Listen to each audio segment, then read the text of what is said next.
Adik-adik sekalian, santriwan santriwati yang dirahmati oleh Allah Subhanahu wa taala, pada kesempatan kali ini insyaallah Ustadz akan menyampaikan materi tentang bab 1, yaitu muqaddimah dan target dan kiat tahsin tilawah. Pada kesempatan kali ini insyaallah pemaparan atau penyampaian materi akan Ustadz gunakan PowerPoint, sehingga mohon dengan seksama untuk menyimak PowerPoint tersebut agar materi yang Ustadz sampaikan tersampaikan kepada antum-antum sekalian. Berikut PowerPoint yang Ustadz sampaikan.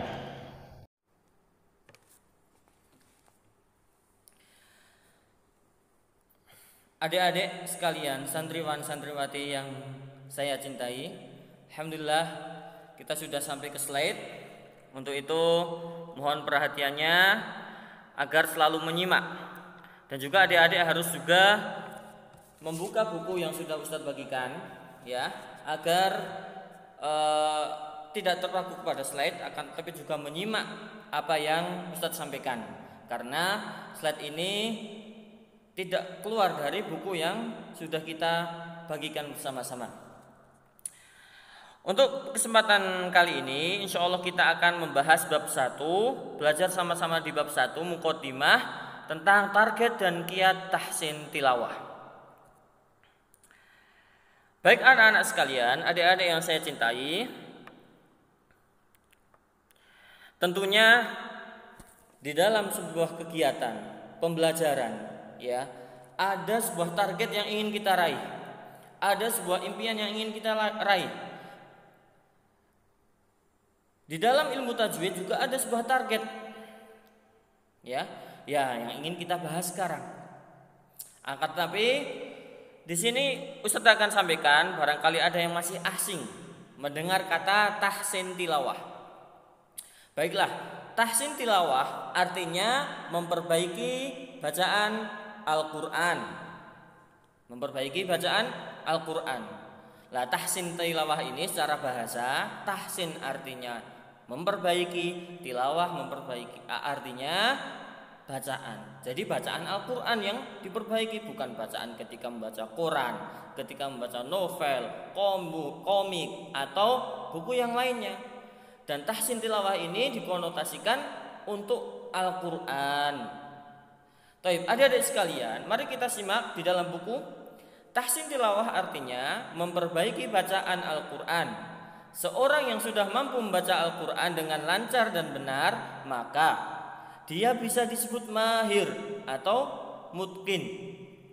Orang yang mahir akan mendapatkan kemuliaan. Sedangkan orang yang terbata-bata dalam membaca Al-Quran dan dia menemui kesulitan dalam bacanya, akan tetapi dia terus berusaha belajar membaca Al-Quran, akan mendapatkan 2 pahala. Sebagaimana Rasulullah SAW telah bersabda, alladzi yaqra'ul Qur'an wa huwa mahirun bihi ma'as safaratil kiramil bararah walladzi yaqra'ul Qur'an wa yata'ta'u fihi wa huwa 'alaihi syaq falahu ajron. Apa artinya? Orang yang mahir membaca Al-Quran, dia berada bersama malaikat yang terhormat. Dan orang yang terbata-bata dalam membaca Al-Quran serta mengalami kesulitan, maka baginya 2 pahala. Hadis riwayat Muslim. Dari hadis ini anak-anak sekalian, dari hadis ini santriwan santriwati sekalian, kita dapat mengambil 2 faedah. Paling tidak 2 faedah, bahwasannya orang yang pintar, yang mahir, yang mutqin dalam membaca Al-Quran bersama para malaikat yang mulia. Kemudian orang yang masih terbata-bata dalam membaca Al-Quran, dia terus berusaha mempelajarinya, terus berusaha membacanya, walaupun mendapatkan kesulitan apapun, maka baginya mendapatkan 2 pahala. Itulah 2 faedah yang bisa menjadi motivasi kita untuk semangat terus belajar Al-Quran, semangat terus memperbaiki bacaan kita. Karena pahalanya dari Allah Subhanahu wa taala yang dijanjikan, yang janjikan kepada kita semua. Adik-adik sekalian yang dicintai oleh Allah Subhanahu wa taala, sekarang kita menuju target dan kiat tahsin tilawah. Dalam hal ini, program tahsin mempunyai 2 target. Apa aja? Yang pertama, kemampuan membaca Al-Quran dengan lancar. Jadi target kita lancar dalam membaca Al-Quran ketika belajar tahsin. Yang kedua, yaitu kemampuan membaca Al-Quran dengan benar. Selain lancar, juga benar. Terus bagaimana caranya biar lancar, Ustadz? Salah satu cara ya agar kita lancar yaitu dengan terus-menerus membacanya. Membaca Al-Quran dengan terus-menerus, mendengarkan murotal dengan terus-menerus. Coba kita simak di dalam buku. Kemampuan membaca secara lancar adalah langkah pertama untuk mencapai bacaan yang mutqin atau sempurna. Seorang yang mampu meningkatkan seorang yang mampu meningkatkan kuantitas itu jumlah ya Ustaz, ya adik-adik sekalian, yang mampu meningkatkan kuantitas atau jumlah tilawah Al-Qur'annya secara bertahap dan juga sering mendengarkan kaset murotal dengan bacaan yang standar, maka proses tahsinnya akan lebih cepat. Lah, setelah meningkatkan kualitas tilawah, hal selanjutnya yang harus dilakukan untuk dapat membaca Al-Quran dengan benar adalah metode talaqi. Ya mungkin adik-adik sekalian masih asing dengan kata talaqi. Nah, maka Ustadz akan jelaskan di slide berikutnya apa itu talaqi. Apa itu talaqi?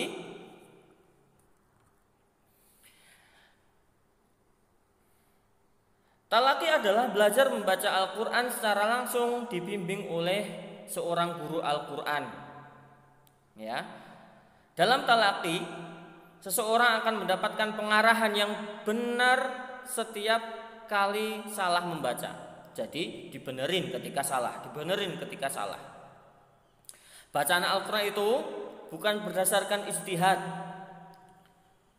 tetapi berdasarkan riwayat. Sehingga harus melalui proses talaqi kepada seorang guru dan tidak dapat dipelajari sendiri. Sedangkan secara teori ilmu tajwid dapat dipelajari dengan sendirinya. Jadi kalau membaca Al-Quran dengan benar itu ya metode talaqi itu dengan talaqi, membaca Al-Quran dengan guru Al-Quran. Tetapi teori ilmu tajwid itu bisa kita pelajari sendiri. Kalau talaqi harus dengan guru Al-Quran atau kalau di sini yaitu muhafidz. Kemudian hal selanjutnya yang harus dilakukan setelah talaqi adalah mempelajari ilmu tajwid. Nah, Ustadz akan perlihatkan contoh talaqi. Di situ ada gambar yaitu guru Al-Quran yang sedang mengampu hafalan kepada santri-santrinya ataupun peserta didik.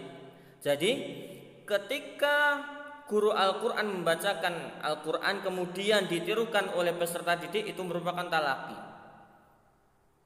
Ketika ditunjuk satu-satu salah dibenerin ya. Nah, guru Al-Quran mentalaqi peserta didik itu dari ta'awud ditunjuk satu-satu ya.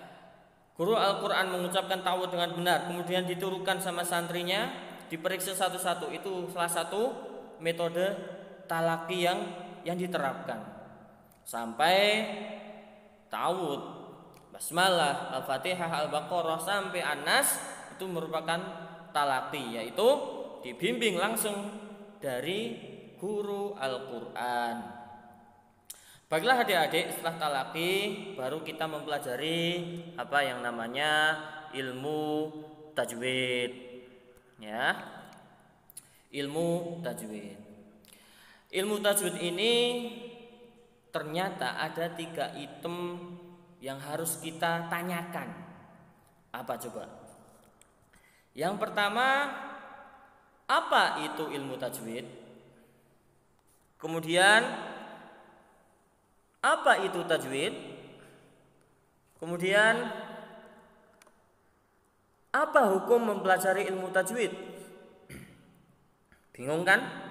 Karena kita belum belajar. Oleh karena itu mari kita ke slide berikutnya untuk memahami satu item, menjelaskan satu item tersebut. Yang pertama yaitu pengertian ilmu tajwid. Apa sih ilmu tajwid itu? Nah, ilmu tajwid adalah ilmu yang mengkaji kaidah-kaidah cara membaca Al-Quran sesuai dengan bacaan Rasulullah SAW yang telah diriwayatkan oleh para ulama qiraat. Jadi ilmu tajwid ya ilmu yang mempelajari tata cara atau kaidah-kaidah membaca Al-Quran secara benar sesuai dengan bacaan Rasulullah SAW, ya, dan juga yang telah diriwayatkan oleh para ulama qiraat. Kemudian item yang kedua atau pertanyaan yang kedua tentang ilmu tajwid yaitu apa pengertian tajwid itu? Tadi ilmu tajwid pengertiannya apa? Sekarang tajwidnya artinya apa? Tajwid merupakan berasal dari bahasa Arab yang secara bahasa berasal dari kata. Jadi secara bahasa tajwid itu adalah dari kata jawwada yujawwidu tajwidan yang artinya tahsin. Sementara tahsin itu sendiri apa tadi artinya? Memperbaiki, membaguskan. Sama, memperbaiki atau membaguskan itu merupakan makna dari tahsin. Sehingga tajwid secara bahasa artinya at-tahsin. Tajwid secara bahasa artinya memperbaiki, membaguskan. Dua-duanya betul. Kemudian, sedangkan secara istilah tajwid artinya apa? Nah, ini merupakan pengertian secara istilah menurut para ulama qiraat, yaitu ikhraju hurufil hija min makharijiha as-sahihah wa i'ta'u kulli harfin haqqahu wa mustahaqqahu. Artinya apa adik-adik? Nah, artinya apa? Artinya tajwid secara istilah yaitu mengucapkan huruf hijaiyah dari tempat keluarnya huruf dengan benar dan memberikan haknya huruf serta mustahaknya. Ini mungkin istilah-istilahnya asing. Hak huruf itu apa Ustadz? Mustahak itu apa Ustadz? Insya Allah kita akan belajar di pertemuan berikutnya.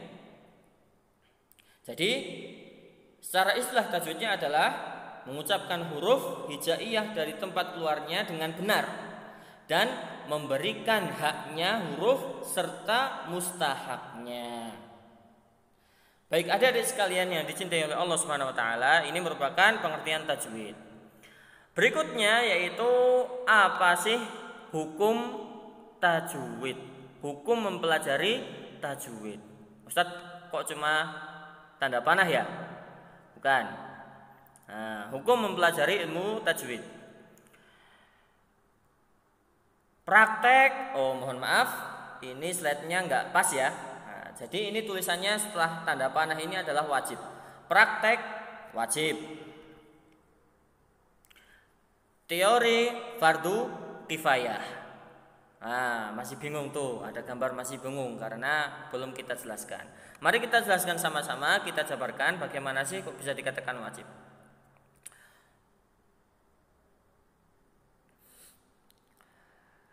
Hukum mempelajari ilmu tajwid. Yang pertama, mempelajari ilmu tajwid secara praktek. Hukumnya wajib bagi setiap muslim dan muslimah. Karena membacanya dengan bertajwid itu merupakan fardu ain atau wajib. Hukumnya baik itu membacanya di dalam sholat maupun di luar sholat. Yang kedua, Mempelajari ilmu tajwid secara teori, jadi ternyata mempelajari tajwid secara praktek itu wajib. Sedangkan secara teori, nah ini hukumnya wajib kifayah atau fardu kifayah. Yakni apabila sudah ada sebagian kaum muslimin yang mempelajarinya, maka yang lain tidak berdosa kalau tidak mempelajarinya. Namun kalau semua orang muslim mukmin itu tidak ada yang mempelajarinya sama sekali, maka hukumnya berdosa. Ini dapat kita ambil kesimpulan. Kalau kita praktek membaca Al-Quran dengan hukum-hukum tajwid itu wajib. Sedangkan kita mempelajari teori-teori yang ada di buku ini, hukumnya fardu kifayah. Nah, terus bagaimana Ustadz? Kan kalau belum bisa membaca Al-Quran dengan baik harus belajar ini. Iya, makanya belajar ini pun juga menjadi wajib jadinya. Hadirin sekalian yang dirahmati oleh Allah Subhanahu wa taala,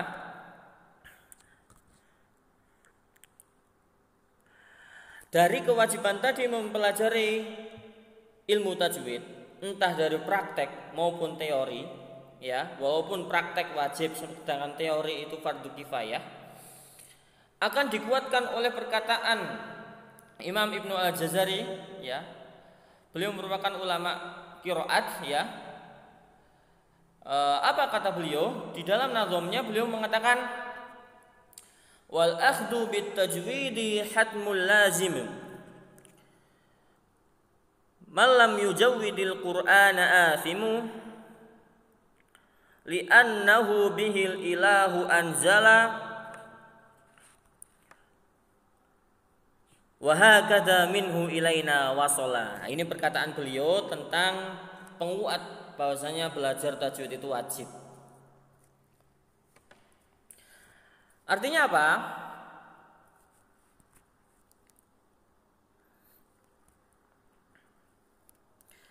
Membaca Al-Quran dengan bertajwid hukumnya wajib. Tadi dikatakan wal akhdhu bit tajwidi hatmul lazimu. Artinya membaca Al-Quran dengan bertajwid hukumnya wajib, ya kan?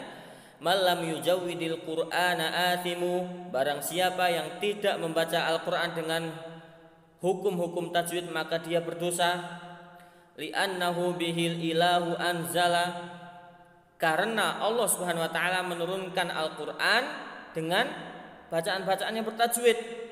Wa hakadha minhu ilaina wasala. Dan demikian itulah Al-Quran sampai kepada kita dengan bacaan yang bertajwid.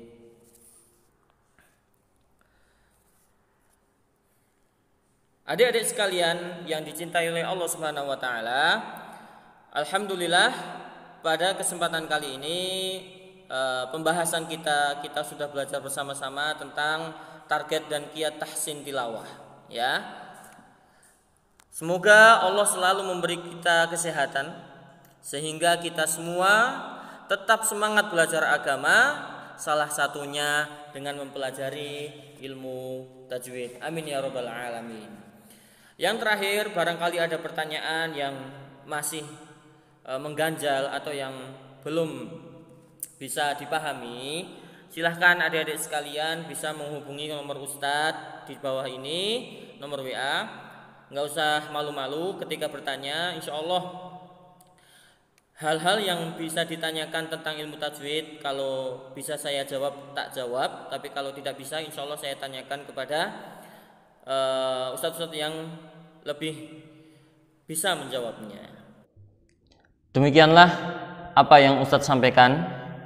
Semoga yang sangat singkat ini dapat menambah wawasan antum sekalian, dapat menambah pengetahuan antum sekalian tentang betapa pentingnya ilmu tajwid, betapa pentingnya ilmu tahsin, sehingga kita dapat melaksanakan, sehingga kita dapat mempraktekkan ilmu-ilmu tersebut terhadap membaca Al-Quran kita.